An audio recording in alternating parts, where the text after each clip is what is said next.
Dike kenekwa m Igbo niile ama m na afọ vidiyo dị n'akụkụ ebe onye na-ajụzi kedu ihe na-akpọtụnụ.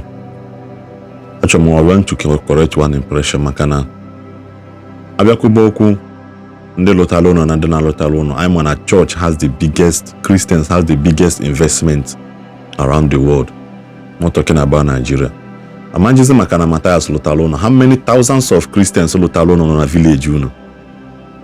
Go abịa Ebonyi son. Your governor bụ Christian. Nke Chichabu na-achị bụ Christian. The development in Ebonyi state now was brought in by Christian. So na bụrụ ihe anyị na-ekwuta. Ịbịa George ba ndị na ihe nji piki attention na video ga-abụ na ịbịa George ba ndị a na-eme evangelism. Ndị a na-eme evangelism ka ịbịa na George na ha na-anọ n'ime ahịa na bus stop everywhere na-preach mana ha dị gịnị tatad. Ọhịa George, ọhịa ikwu.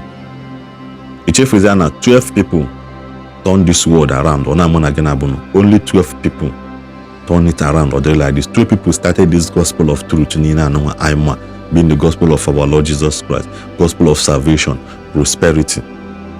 All mad again, 12 people. And those 12 people again, they were learned and hang well again. So only he could say now Mathias about Bible or no why you could not over here. Number one, you need to understand that our God is again. Is a merciful God. Obu onye mgbe ndụ na-atụ ya ụtọ. A rich man na Bible mekata sị na I've acquired all the wealth I have. And again, n'ihe niile o nwee ezugolu ya Bible ji sị na on that day his soul was required and that was his last day on earth. Imekwa n'ọnụ sị na ụwa zuru mmadụ maka gịnị ada ama ma bụrụkwa gị nwe ndụ gị. Asị ka Mathias na ọ bụrụ na Christian eme ihe Mathias na-eme lụta odo na anụ nwa kịta unu ya sị what is he doing for a living? Tipo one ka Mathias na couple in a month or in a year that will warrant him ịlụ that kind of house. Tipa one ka ọ na couple ana one ka ọ na-ele kemgbe o bido lewa na because I bi na Nigeria nwe onye na-enweta m investigate mana ọ bụrụ ndị ọcha I put your profit together mmadụ anọ n'ọfịs here. But your profit in the last 2-3 years. You can't be the lobo now. Like this. Mother, but your profit in the last 2-3 years. But your expenditure. Mazana, here for again, but will you be able to stand this house alone in the next for the last 3 years? I had address really do check on one of his film. Now people asked him. What do you do to become rich? And I do him what you do to become poor. We celebrate rich. This is you now, Ebonyi son, celebrating the rich. When we hear Bible says again, be ye be named, but ye shall be named the priests of the Lord. Men shall call you ministers of our God. Ye shall eat the riches of the Gentiles, and in their glory you shall boast. Mom, you got to hear Bible and so Mathias is he has the riches of the Gentiles. He has the riches of the Gentiles. All the riches making. We Christians, we are not envious of him. Because a common thing in our life as a Christian. Somebody to prosper. You shall prosper. Just the same Bible we can again in Philippians 4:19 or again. And my God shall supply every of your needs, every need of yours, according to his riches in glory in Christ Jesus. Which means Mathias has riches, but he's not in Christ Jesus. That means that his riches does not bring glory. It doesn't bring glory. Because anything that brings glory to our Lord and Savior Jesus Christ is actually the riches. And again, also, and the same God who takes care of me will supply all your needs from his glorious riches, which has been given to us in Christ Jesus. Mathias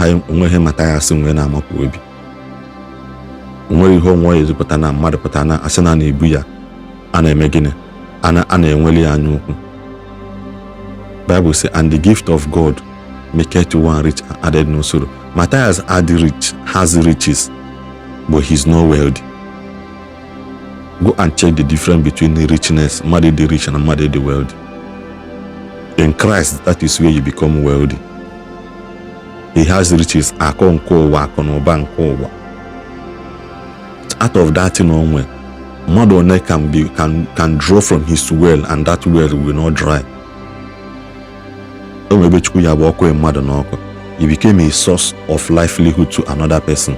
That is where the blessings of God comes in. That he will not add sorrow, because to tap from you will never weigh you down.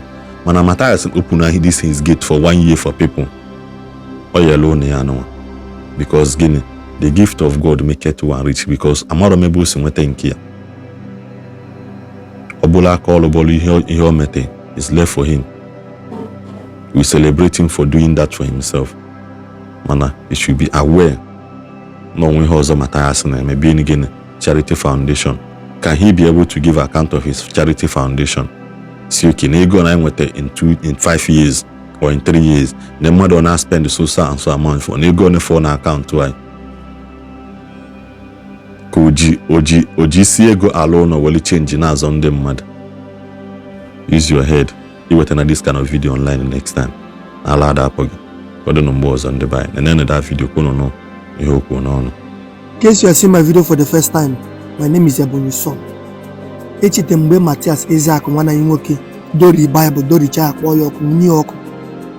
Tina Jesus be ekpere ma Jesus anaghị agwọ ya. N'ike adịrọ na Jesus. Na-eche mgbe Mathias ga-anwụ, mgbe na-eche mgbe egbenigwe ya gbara isi afọrọ ya. Ọ ka dị ndụ na-erugharị ọfụma. Before Maria na-eme na ọ drop adi gigantic house. Egodo no Mathias Ezeaku drop. Somebody kwere na Jesus. And Mathias Ezeaku anaghị agwọ ọgwụ ego. You believe be omenala. Ihe ose ọjị na aka ilu nzu na odo.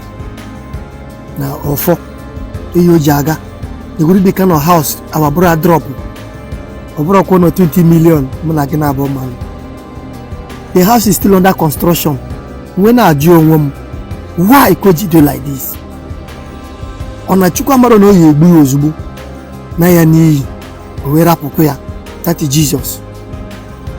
Onye ọcha. Na egodo uno na uno. O nwe mgbe amụ na ebi na yard na Anambra State. Nwanya na-aga morning mass, na DM ụmụ ya na-aga morning mass, afternoon mass, evening mass. But if condition nwanya wuti die mere ihe bere. O nwere ebe mbibi na Osumenyi before. Iwatam. Unaka one man hana die na kwa morning mass, afternoon mass, evening mass. But you could their children's school fees war. Obiam ne behebe. They put early money by 4 o'clock. If under G Mike news use man. Repent, Jesus is Lord. Eba hokunoku. If he have you do shoe. Eba hokunaro. If akwa ha yibo akwa doa na go n'iyi. Iba ni ma fe funda ji Mike na ekpoku in the morning. If fudra akwa ha na yi fu ka isi ade. Kan ndị na-anwụ na say why? Ona ndị na-efe Chukwu anaghị enwe ego because ndị a na-ebu ka n'isi, ndị na-ebu ụka n'isi, na-ebu ya n'isi. Ha anaghị enwe ego, ha na-ada ogbenye. Put me right say Ebonyi Son if you na-ekwu ya lying.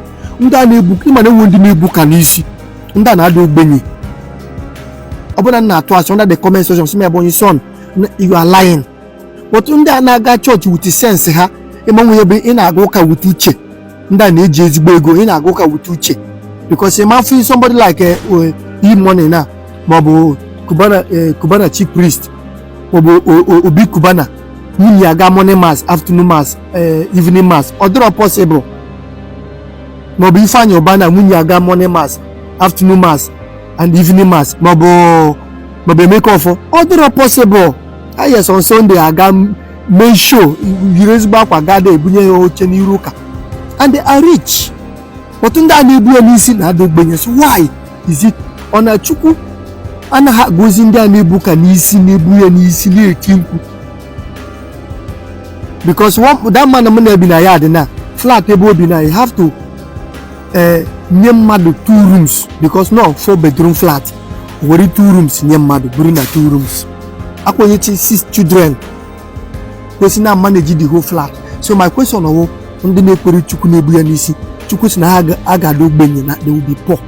Then ndị anaghị ekwu maka ọfụma ga-enwe ego because ọ bụ na Mathias Ezeaku anaghị aga church can be able to erect this type of house. Mobile broker New York do the area. That means that Mathias Ezeaku na-ekwu eziokwu. So I want to actually remember the truth under the comment section. I just ask a question. Yeah, I will just question. I just ask a question. Why is it Ojido like that? What am I? Why is it Nandi Naga morning mass, afternoon mass, evening mass? Then we book and listen do benny. If we don't know problem, then under na he book and listen nego. Is a question. No, thank you.